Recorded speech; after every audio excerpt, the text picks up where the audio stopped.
been a little while since we had an update from Quincy College President, Dr. Rick DeCristofaro, so here he is. Hey, Rick. Hello there. Good to see you. How are you? Great to be back, by the way. Great to be appreciate it. back. I haven't really read your book yet, though. You're going to write a book, but it hasn't all- done. it's all up Yeah. What a history you have. What a history. So thanks for having us over here. It's a great opportunity Yeah. to let folks know what's going on at Quincy College. As I said, it's been a little while. Yeah.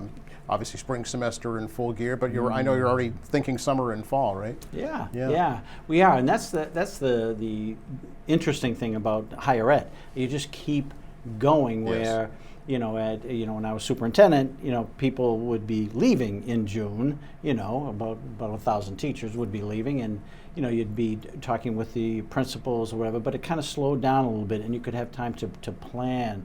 What are we going to do in the fall? The budget or whatever. So now it's like it just no slowing down. It doesn't stop, Right. but it's a lot of fun. And a great place. So our spring enrollment was up a bit, So it was far more, at least probably 3,100 or 3,200 students, which is really good. Yeah. It's good. I'm glad you brought that up because, as you know, you're well aware, small colleges are facing troubles. Yeah, right. yeah. There's some mergers going on. There's some closures going on right here in Quincy, Eastern Nazarene College. I know Eastern Naz. I think Anna Maria. Hampshire College. Yeah, in Hampshire. Yeah. And I think what we do, I think, is we try to be very, uniquely competitive to really see what's out there for our students in the return on investment. How much time are they going to spend? How many scholarships can we offer to get them to where they need to be? Right. Yeah. So, but are you concerned about that trend? I would guess is a good question to ask. That's when we talk about ongoing. You're ongoingly worried, concerned. Okay, what's down the road? Yes. But I think the more programs that we have, that have that 1 to 2 year, and then the 2 to 4 years, or our baccalaureates. That's right. Now you got this feeder, so it helps you to be a bit more confident about where we're headed. Yeah. So that's very, very helpful. Not only that too, but the dual enrollment program for high school students to start their college careers early, I would think, would be a pathway, right, to have students continue on. Yeah. So the dual enrollment now, is different than early college, obviously, but the dual enrollment, there's close to about 180 students at Quincy in North taking advantage of taking one course or two courses. While they're still in high school, right? While they're still there. Yeah. So I mean, that's helpful to us. We hope for a feeder. To a feeder. So we've had a substantial increase in the amount of students that come from Quincy and North directly to the college. So it's about 114, 115 students last fall came from their graduations and came right to us, which is great. And I think what helps is things like early college, high school. We give scholarships for those students. They free full year, 1 year. But can we talk a bit about the difference between dual enrollment and early college, high school? Great point. I wish I'd known. I said, I was probably going to ask that question. But the thing is that early college, high school is for a unique demographic. Students that are first generation. Students that may be special education. But there's an economic thing too of how much the families make. So that's one. And then dual enrollment's for others. Gotcha. So there's two separate. Dual enrollment, they'll probably take 1 or 2 courses. Where early college, they may take 3 or 4 courses. I see, That's a difference. Yes. And the folks, both college credits. Yes. Yeah. Folks in early college, are they more likely to kind of continue on with their higher education after high school? Yeah. Well, it's interesting because 95% of the students that are in the program at Quincy and North, 95% go to a 2 or a 4-year college. Okay. And then the other 5, we like to say, well, kids go into the service, kids go into vocational areas, that. So it's significantly successful is really what it is. And that's what keeps us really excited, what we're doing for not only our students, but also for their families, because what they do when they do early college, the numbers in early college, I'll get for you, but the numbers in early college represent the number of students, the number of credits they bring. So some students will bring 30 credits to their freshman year. So they go start. right to a sophomore year, So, but the great thing is the amount of tuition that their families are saving. So we would say that over just a little bit over $2 million, Quincy families have saved in college tuition. So that drives the bus too. It's such a great thing for Quincy kids. Yeah, and that's really the core of Quincy College's mission from its inception, right? Yeah, it really is. Yeah. It's funny because since 1958, I wasn't there then, but 1958 to kind of 61, they really got their start, and then after that, 61 to 93 was the under the school committee, which is really where we got the municipal kind of moniker, and then after 93, it's been the board of governors have driven that.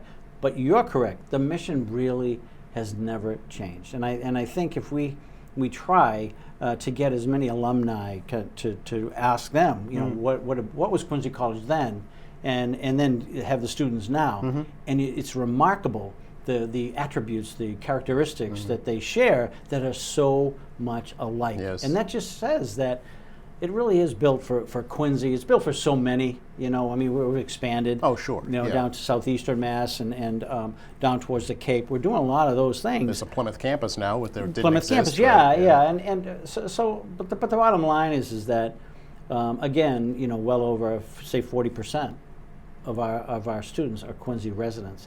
And that's what's missing too. I mean, that's the early college, summer academy, our accelerated program where we have 38 students really in their second year now of going to attain a diploma as well as an associate's degree. Yes. So 38 students. Now, that's rigorous. That's rigorous. So those students, we go through an interview process with their families.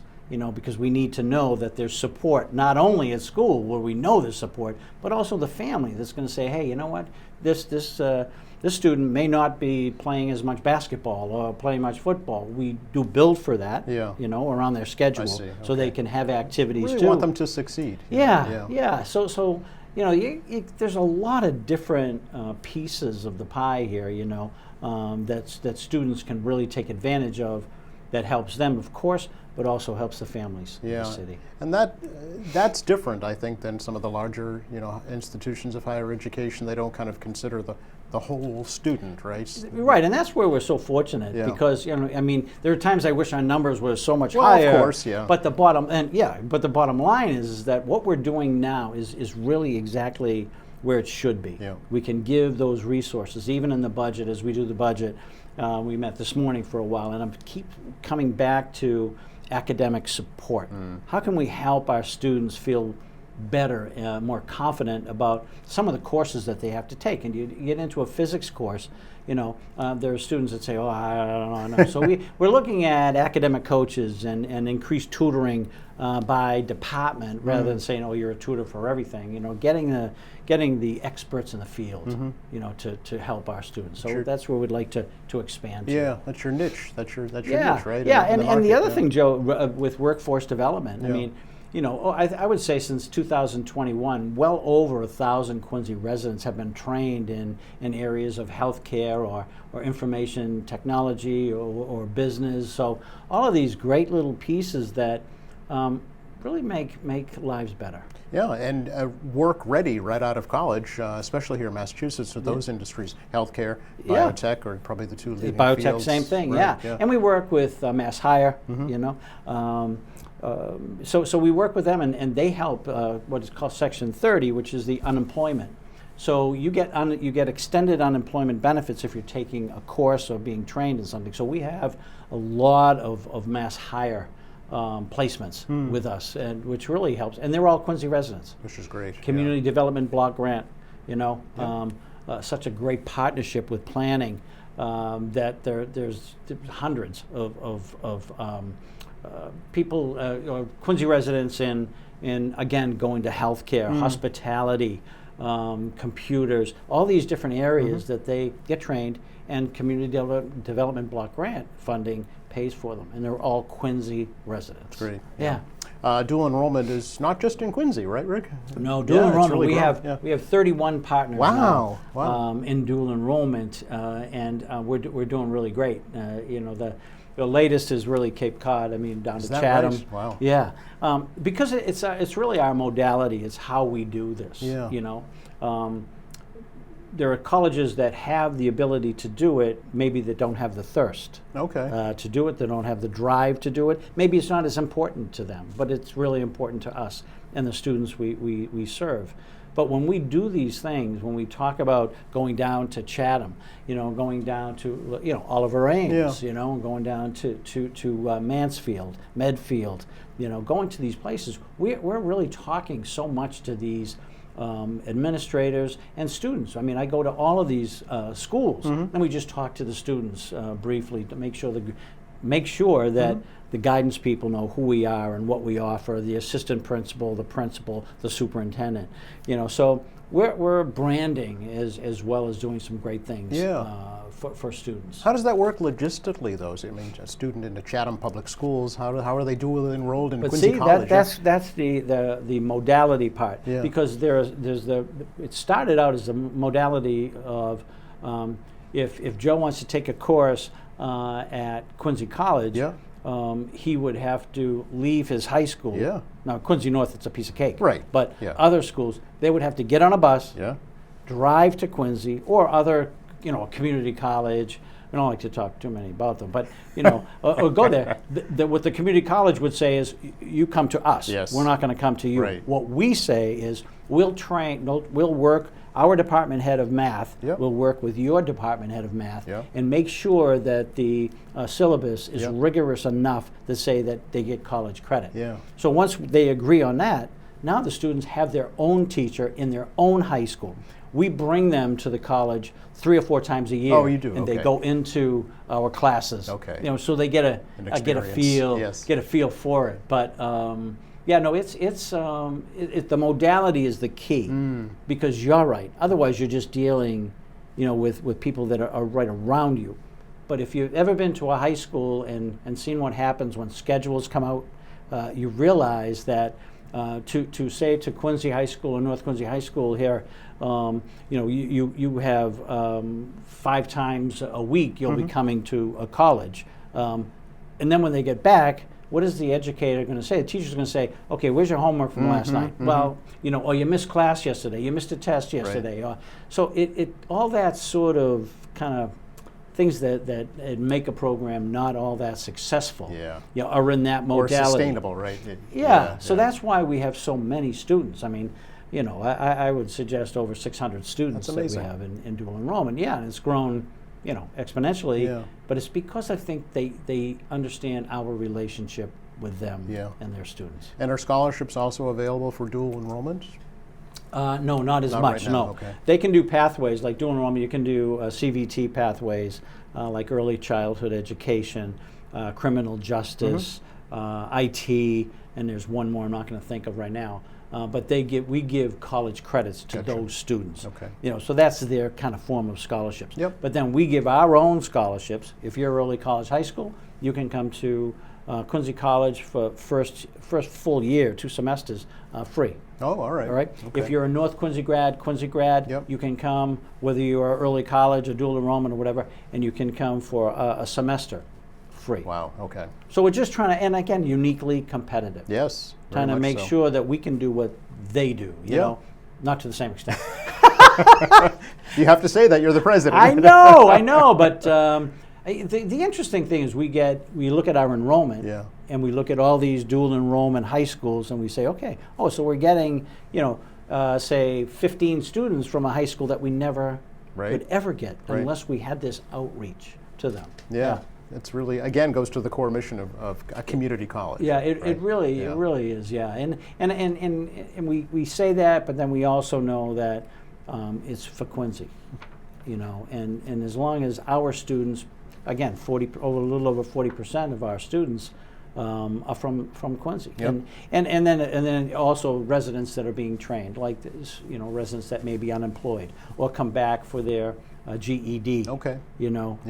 ESOL help, support, all supported by the Department of Elementary Secondary Education, supported by CDG, by the planning department right here. So there's a tremendous advantage for Quincy residents to come to Quincy College. Sure.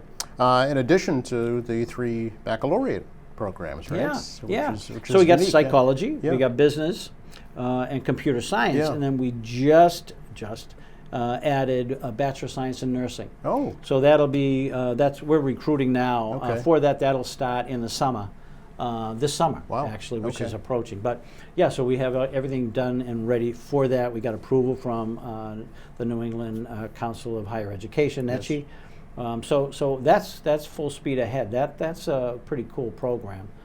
For again, we have practical nurses. We have CNA, then practical nurses, then RN, yep. and then the BSN students. So we have this, again, pathway, just like we do with early college. Yeah. There's a pathway to where you want to go, where you want to be. Yeah, and that's now, as you're done with the state, that's been recognized by the state now. So. Oh, yeah. Okay. Yeah. Okay. Yeah, and again, creditors, I mean, this week we had Surgical Technician program, which is a great program.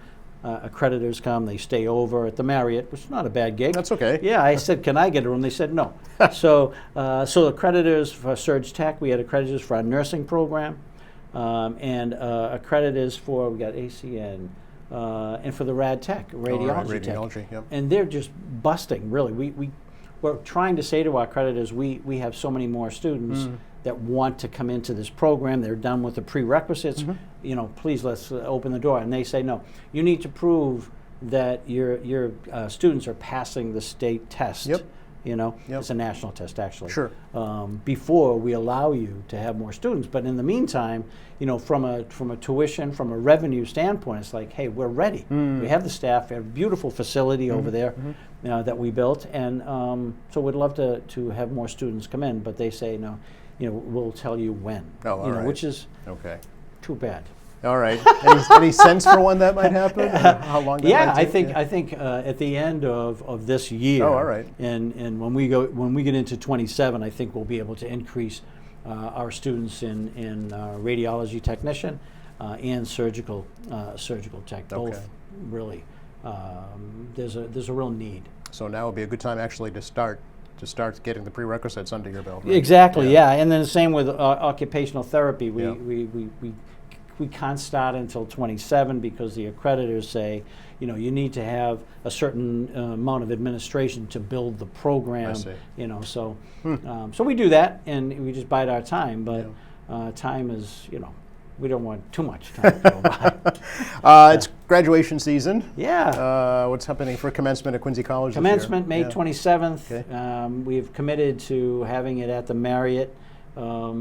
We just didn't want to, you know, Mother Nature can be, questionable. Thank in you the so much. springtime. That's a good word. Yeah. You know, and but the school system, the mayor was really great when we had it at the stadium. You know, it was terrific. But there's just this thing about what if, you know. So we decided we'll have it at the Marriott. So it's May 27th. Lauren Jones, who's in the cabinet, the governor's cabinet for workforce development, economic development. She'll be our commencement speaker. She's excellent. I've heard her speak before. Oh, very good. So it'll all be about, for our students, all about workforce. For the mission, all about workforce. Yes. You know. Yeah. So that'll be. So we probably have about 400, a little over 400 graduates, which is really great. Excellent. Now we're hoping everyone fits into that. Yes. You know, but I think, you know, for that 400 from the fall graduates and the spring graduates, just very, very proud of each and every one of them. Yeah, and just a reminder for folks, they can watch the commencement live right here on QATV. Awesome. Yes. QAT is everywhere. We love them. You know, we love them. We do our best. Yeah, no, but it helps again, you know, not only for you know, obviously for the access TV, it's great, and you guys are incredibly professional, but it also helps brand not just the college, but it helps with so many other aspects of the city that really probably get you know, it's like, oh, who are they, or what do they do? Well, there are new people arriving in Quincy all the time that might not be aware that there That's is a Quincy College, right? Yeah. The city's kind of, you know, I think the great thing about this city is that people come in and just fit.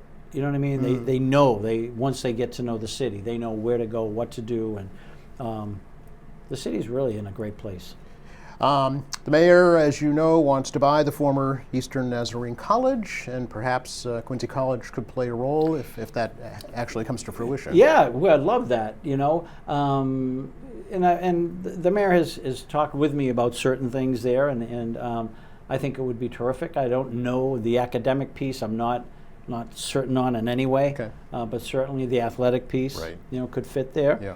And I would love that, and we'll see what happens over time. But he's tremendous to work with, and he loves the college, and he'll take care of the college. But you know, that community right there is really very, very important as well. So I'm sure he's got a lot on his plate as far as making sure that that property goes to the best use for the city, also the neighborhood, and the college would be helpful too. How is the facility at the Plymouth campus, Rick? I've never been, quite honestly, so I Yeah, don't it's at know what Cottage it Park. entails. Yeah. And in fact, we were there yesterday. We have a Spring Fest going on now in Quincy, but we also have it at Plymouth as well. Oh, all right. And it's an old sort of factory Okay. sort of thing, but it's really beautiful. And we've had, you know, in Plymouth it varies. The enrollment varies. So right now it's probably about 260 students, Okay. which is fine. Our physical therapy is there. Our nursing is there. We have an EL component now down there as well. And then in any course that they may want to take. Yeah. But it's a really nice facility. It's classrooms, Okay. you know, but there's 3 labs. The nursing labs are unbelievable. 3 or 4 computer labs, classrooms, anatomy and physiology lab, chemistry lab. But it's just the right size for us now. Yeah. It was much bigger at one time. And we hope to get there again. But the space we have is really, it's excellent space. We have a welcome center here in Quincy, you know, that has, you know, all the admission, the financial aid, the student success, the advisors. Everyone is there, and we're trying very hard to replicate that in Plymouth. With the amount of students, though, you can't have too much support there. So we're always trying to balance what's best for the students down there. Yeah. Are there athletics offered in Plymouth as well? They're not. No. The Plymouth students can obviously, they have their own clubs and all that sort of stuff. Yeah. But the students in Plymouth will play for our basketball. The Granite, right? Yeah. Basketball and baseball, and you know, Doug's doing a great job in athletics. We got, you know, looking forward to a women's basketball team. Oh, really? You know, for a first, you know, down there, and it may not be the first. I got to be careful. College has been around a while, but I would say that right now he's recruited at least 11 women to be on the women's basketball. Okay. The men's basketball is doing tremendous. They just missed 2 years in a row to go to the nationals. They lost just in overtime one year, and then by 2 points another. But great kids, great students too. Great students, great program. Doug built a great program, you know. So we have that. We have we're going to have men's soccer. So you got men's soccer. You got golf. Golf. Do you golf? I do not. Oh, me either. No patience. So you know, so you got golf. You got women's basketball, men's basketball, of course, and then the hockey. And the hockey's building. You know, hockey went down to the nationals down in Florida, and did a nice job and represented, you know, the college well. But the great thing about that was that when they went down, there's so many of the parents went with them. Sure. You know, so it was kind of a real family event as well. But I think we're building. That hockey program is going to really be, I think they'll win a lot more games next year and do very, very well. So. Excellent. Yeah. I was looking at your summer schedule actually just this morning, and a lot of online offerings this year. Yeah, a lot of online, and you know, online's a great, you know, but in person far better, you know. But that's really what the demographic wants. That's what the clients want. You know, they want to be able to work during the day and at night get on online or whatever, because a lot of it Well, is they can really be non-traditional, right? They can be older folks. Yeah, that's starting right. Up again. That's right. Yeah, I mean, most of our students right now are between, you know, that kind of 40 and no, let's do it this way, between 30 and 40 years old. Is that right? Yeah. Okay. Yeah, that's the, you know, it's so interesting because. Wow, that is interesting. Yeah. So it was the 18 to 24 is a block that's is a pretty solid block. Sure. but then it dies down a little bit. But I Yeah. think what happens between really after 25, I think there are certain people that say, you know what, I think I know what I want. Finally to do figured now. out what I want to do when I grow up. Right? Yeah. I'm still trying to figure it out, but I'll get there. But I think that, Wow. the great thing is that they know what they want to do. So when they come to the college, they know their pathway. Oh, here's where I'm headed. So what are the prereqs? So what do I have to do? So the more we can do online is really helpful, very helpful to the students. But I think most students would rather, if they could, be on campus with an instructor, because I think you can build a relationship far quicker. Certainly.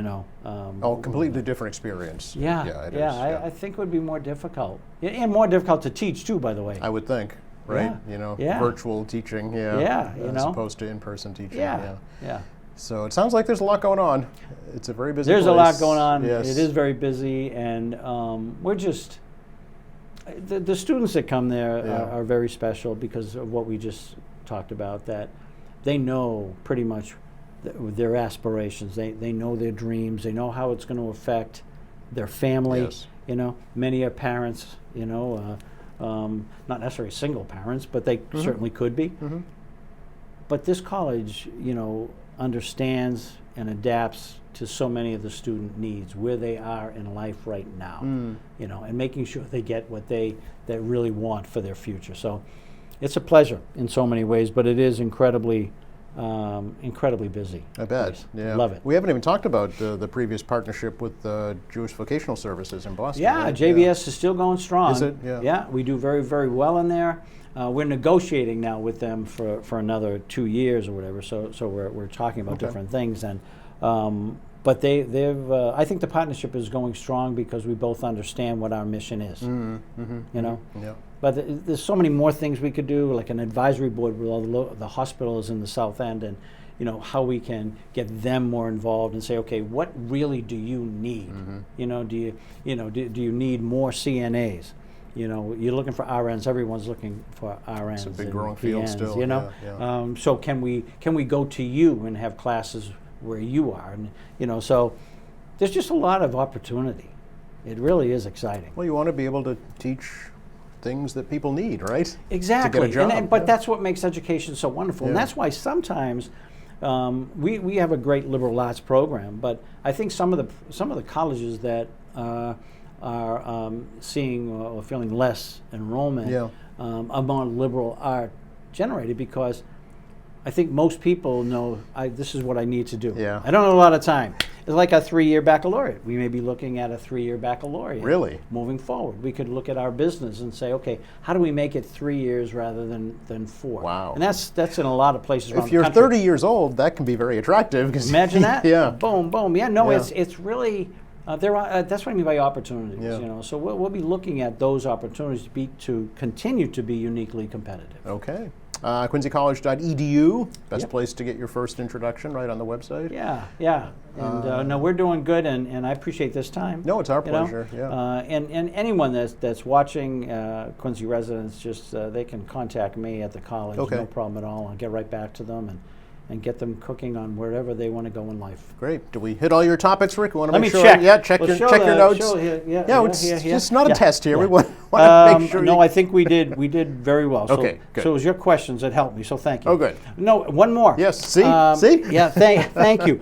April 8th, we had the quintessential award, and you were there. The cable was right there, Yes. and but it was for the mayor, and you talk about well deserved, and I talked about the mayor being an education mayor, and he really, the schools that he's built, not he wouldn't take any credit for anything, but while he has been mayor, what education is meant to him in this city has been absolutely extraordinary. So we gave him that award, which was great, and Kara Bobrov, who is our institutional development person, really did a great job. Our Quincy College Foundation, which has been now 2 years, really spearheaded the event, and we raised a little bit over $300,000 for scholarships for our students. So that's fantastic. A brighter future for them. Hard work, not sure. for me necessarily, but for others, a lot of work. But once you see what it does to our kids and how students and how thankful they are, you say, hey, that's why we're doing this, that's right? why we're here. Yeah. Yeah. Speaking of the foundation, folks can make a donation anytime, right? Yes. Yes. Yeah. And on our website too. Yeah. You can give, but really has come a long way, and to have that amount of money and people like Dan Quirk, just extraordinary, absolutely extraordinary. Rob Hale, Karen Hale, people that are just willing to give and not ask for anything from our college, but are willing to help. So it's great to have people like that around. Yeah. Good. Is that everything? All right, that's it. Okay. I'm done. But I thank you for having me welcome. over and for touching base again. Yes. And we'll do it again whenever you want. In the fall maybe. That sounds good. Sure. Yeah, either like right away in September or whatever's good for you in your schedule. All right. I'll be here. We'll look forward to that. My pleasure. Thanks, Rick. All right, Ked. Thanks for watching us here at AM Quincy. I'm Joe Catalano, and we'll see you next time.